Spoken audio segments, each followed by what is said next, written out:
Les exoplanètes doivent réussir plusieurs tests avant d'être susceptibles d'abriter une forme de vie. Et plus important encore, elles doivent être dans la zone habitable d'une étoile centrale, comme le Soleil, pour posséder de l'eau liquide. Notre étoile est juste comme il faut. Elle n'est ni trop chaude ni trop froide et nous sommes juste dans la zone idéale pour qu'une forme de vie puisse se développer. En 2008, la NASA décide de lancer le télescope spatial Kepler pour rechercher des exoplanètes de la taille de la Terre. Il est équipé d'instruments capables de détecter ces exoplanètes en mesurant le changement de la courbe lumineuse d'une étoile, changement qui intervient lorsqu'une planète passe entre l'étoile et le vaisseau spatial. Geoff Marcy est l'un des plus grands chasseurs de planètes du monde. Nous estimons qu'il y a 50 milliards, ou peut-être 60 milliards de planètes comme la Terre, rien qu'à l'intérieur de notre galaxie, la Voie lactée. Et rappelez-vous que notre Voie lactée n'est qu'une des 100 milliards de galaxies qui lui ressemblent plus ou moins. Donc, le nombre de planètes comme la Terre dans notre univers est quasiment impossible à compter. Mais localiser une exoplanète ne représente que la moitié du combat pour un astrobiologiste. Au cours des 20 prochaines années, la NASA compte lancer le Terrestrial Planet Finder. Ce système de télescope spatial très sensible pourra déceler si une planète possède des gaz comme la vapeur d'eau, le dioxyde de carbone, le méthane et l'ozone, qui sont nécessaires pour qu'une forme de vie comme celle qu'on trouve sur la Terre puisse se développer. Une fois que nous avons cette image, nous pouvons en extraire la lumière de la planète, en disséquer toutes les couleurs ou longueurs d'onde, bleu, vert, jaune, rouge et même infrarouge, et les analyser pour avoir la composition chimique ou peut-être même biologique de cette planète. Nous pourrions trouver des signes de vie sous des formes variées, par exemple de l'oxygène.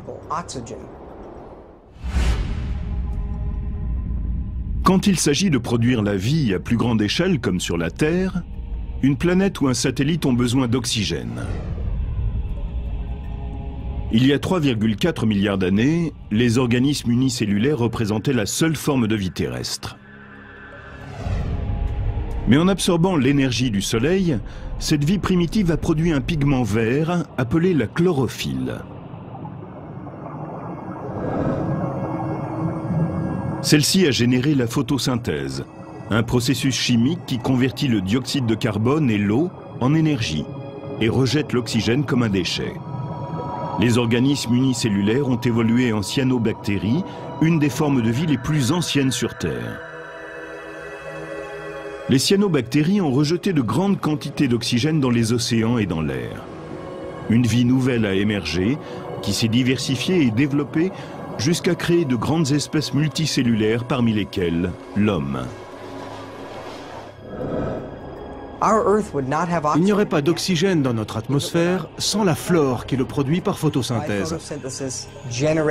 Sans cela, il oxyderait les pierres et disparaîtrait. L'oxygène est donc un biomarqueur pour la Terre.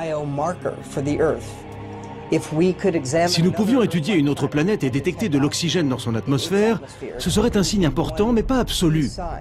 Ce serait simplement un élément qui nous laisserait supposer que cette planète a, elle aussi, une vie photosynthétique.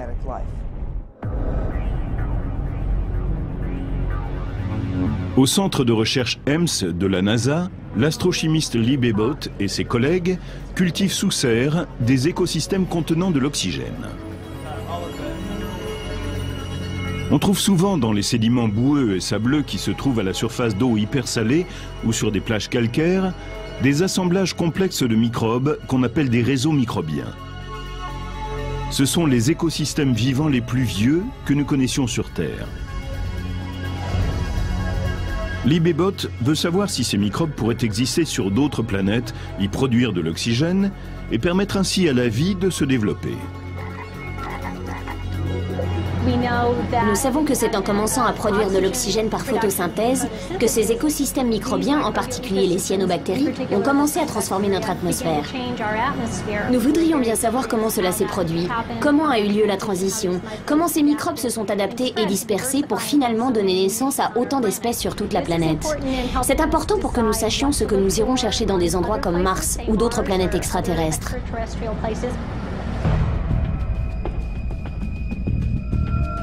Si la vie existe à l'autre bout de notre galaxie ou dans d'autres galaxies lointaines, sera-t-elle semblable à celle que nous connaissons sur Terre? Sur Terre, toute vie contient de l'ADN, une longue chaîne de molécules qui est comme son empreinte digitale.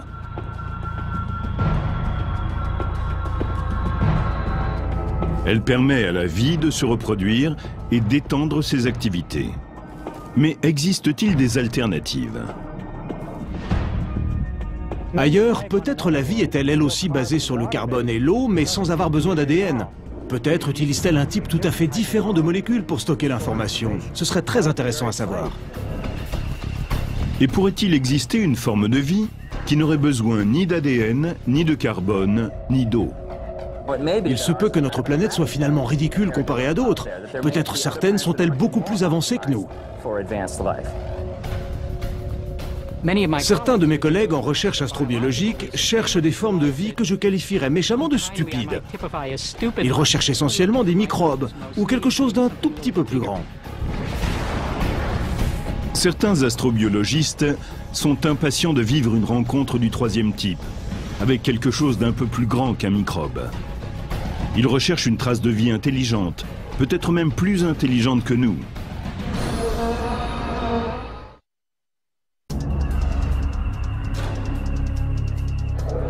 Cette quête va au-delà du royaume des bactéries visqueuses.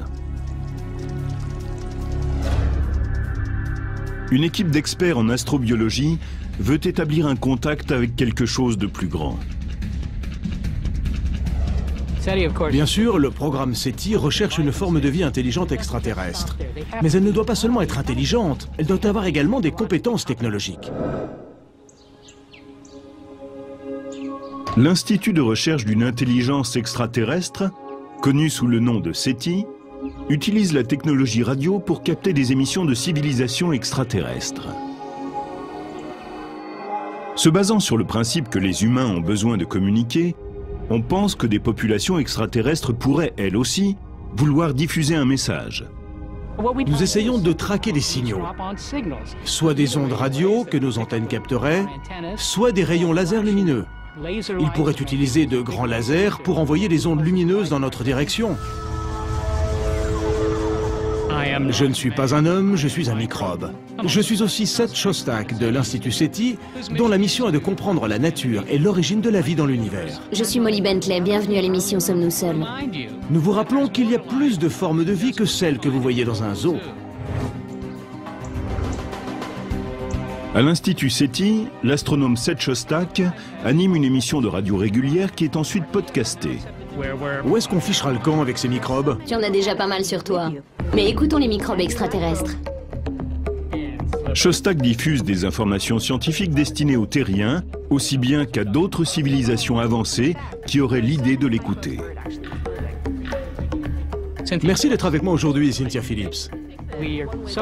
Nous aimons tellement la radio que nous avons démarré une émission hebdomadaire. Et nous diffusons largement maintenant. Beaucoup de gens s'intéressent à SETI, parce que tout le monde s'intéresse aux extraterrestres, de même que tout le monde s'intéresse aux dinosaures. Les gens aiment ça, c'est tout. Nous tentons de profiter de cet intérêt pour les mener vers des sujets scientifiques et technologiques plus vastes. Le SETI cherche à capter des signaux depuis les années 1960. Mais E.T. n'a pas encore fait signe. Ce silence a entraîné un certain scepticisme. Nous allons trouver de nombreuses planètes avec de la vie. Je suppose que l'intelligence sera rare et qu'elle ne sera pas semblable à l'intelligence humaine. Ils ne seront pas intelligents de la même façon que nous. Mais ce sera exceptionnel. Ça, c'est mon intuition. Les extraterrestres ne peuvent venir ici plus vite que la lumière, les lois de la physique ne le permettent pas. Cela signifie que depuis que nous émettons, disons environ 60 ans, il n'aurait pu arriver que d'une planète qui serait à moins de 30 années-lumière. Et il y a assez peu de planètes à l'intérieur de cette distance.